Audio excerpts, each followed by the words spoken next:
Hello, everybody. I'm the 12-year-old that has been ruining everybody else's sets, apparently. I don't know. Which I think makes this child labor, but I'm not 100% sure. So, I was told once that you have to spend money to make money, and now I go to college, and I think I was fucking tricked. I think I was scammed.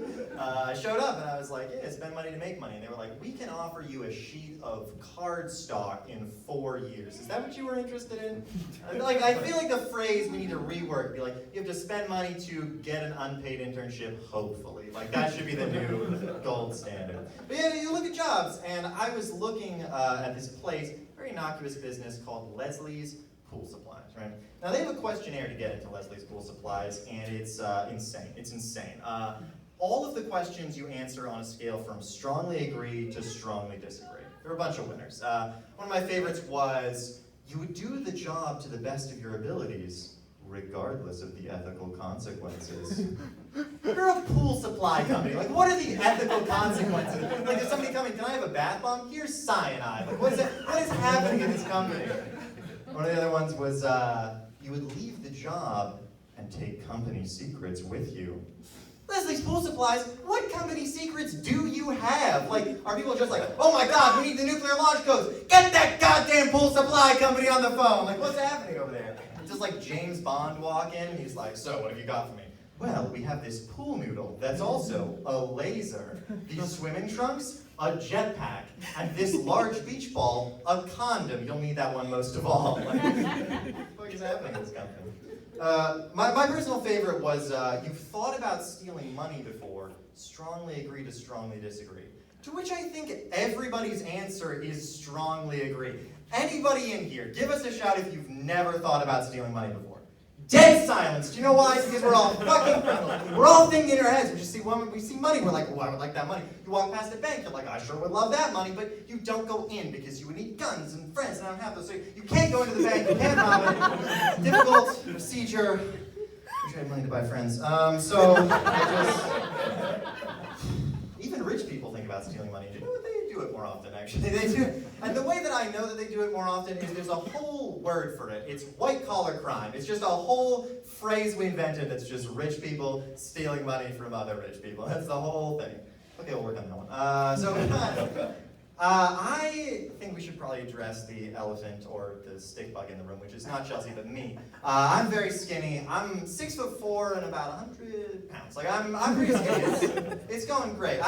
I think it's weird too because I'm 6'4", but I'm also really skinny. So I walk into clothing stores and I'm like, I need a 36 length, and they're like, so you're 1,000 pounds? Like, they're just like, you're that tall, so you have to be this big? Like, what? Like, they forget just how things work. I was hanging out with a friend the other day, and people just say stupid shit. Like, they just say stupid shit to me.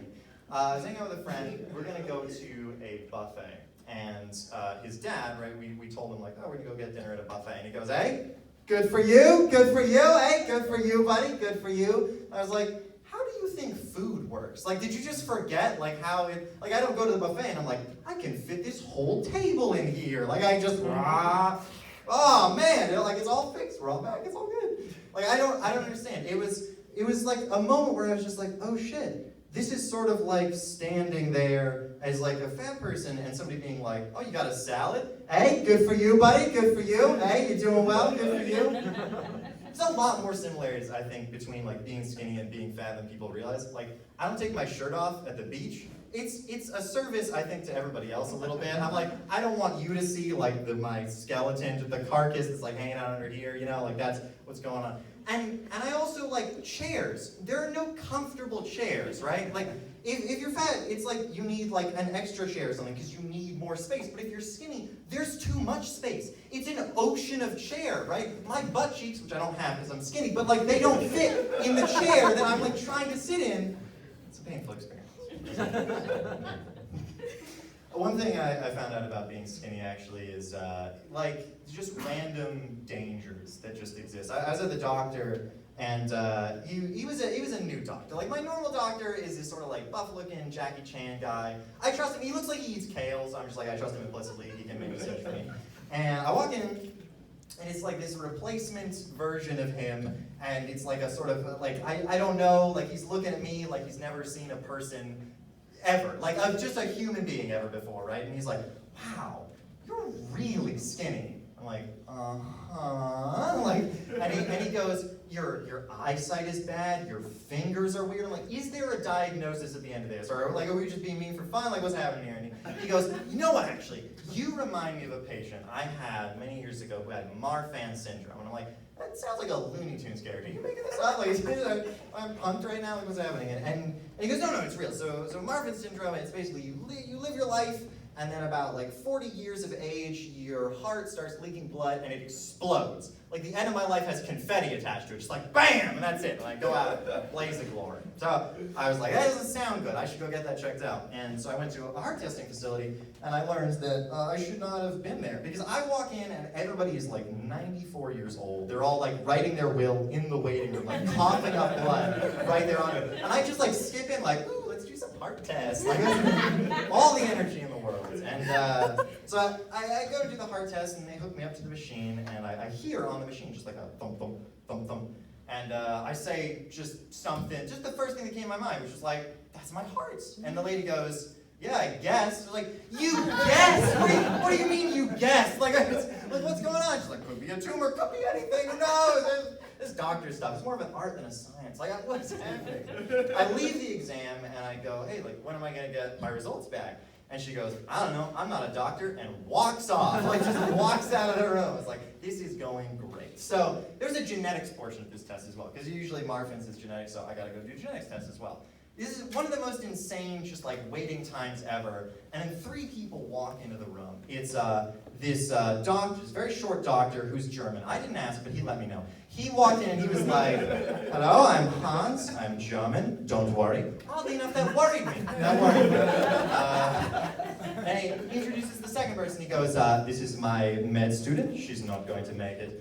And then this is the third person, who I'm not really sure who this person was. To this day, I have no idea what her role really was. But Hans goes, this is Lauren, she is Lauren. And then Lauren sat in the corner of the room, licking her lips and writing on a clipboard for the entire, like the entire exam. Like, should she be? And Hans is just like, don't look. He follows me, I can't get rid of her. I think one thing that is kind of fun about, just being this, is I'm just kind of an awkward mess, like all the time. I had to go buy shoes recently, and I think they changed the rules of how to buy shoes. Like, I went into the shoe store, in like a year, I don't know, I found some shoes, I'm like, these sneakers are good. I go over to the counter to buy the shoes, and the woman behind the counter goes, you ready to order? And I go, I think so. It's just a little problem, which is there's only one shoe in the shoe box. And she's like, and looking at me like I'm the stupidest person in the world, which I am. But she goes, did you try the display shoe? And I'm like, of course I tried the display shoe. It fit perfectly, that's why I'm buying the shoes. It's a great display shoe. She's like, the display shoe is the other shoe. I was like, but if you take the display shoe, what shoe will you you'll just take one of the other shoes, won't you? She's like, yes, we will. I'm like, I'm sorry, I don't have the same training that I'm sure you do. And she goes, what training? Do you work here? I was like, no, I don't work here. I don't work here. I work somewhere else. She's like, oh, really? Where do you work? I'm like, I'm a waiter. Now, at the time, I was what they call woefully unemployed. Leslie Pool Supplies didn't work out. So she's like, oh my God, okay, yeah, like, you're a waiter. I have a bunch of waitress friends. That's totally crazy. Like, how is being a waiter? I'm like, it's crazy. It's a crazy job. She's like, oh yeah, really? Where are you a waiter? I'm like, McDonald's. Oh, really? They have that? I'm like, hey, Oregon's crazy. She's like, oh, yeah, really? Is it tough being a waiter? Like, my waitress friends tell me you have to deal with a lot of crazy customers. I'm like, oh, yeah. Some crazy customers. I'm so bad at talking to people. She's like, you're doing great right now. I'm like, So she's just like, oh, those sneakers. Like, I see lots of people buying those same sneakers. Like, are they good sneakers? Are they good shoes? I was just like, oh, you walk into my bed. And she goes like, oh, yeah, like, me, don't judge. I'm the sort of person that like always wears like nice shoes, like kind of like high heel type stuff.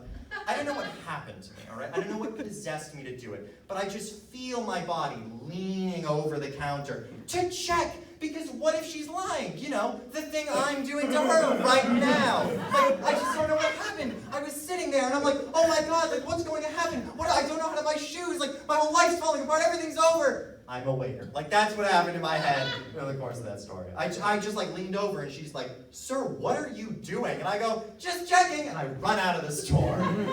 I did pay, but it was possibly the stupidest thing I've ever done, but also the funniest. And at the end of the day, that's kind of why we do comedy, because I'm an idiot and I love sharing it with you guys. So thank you all for coming out.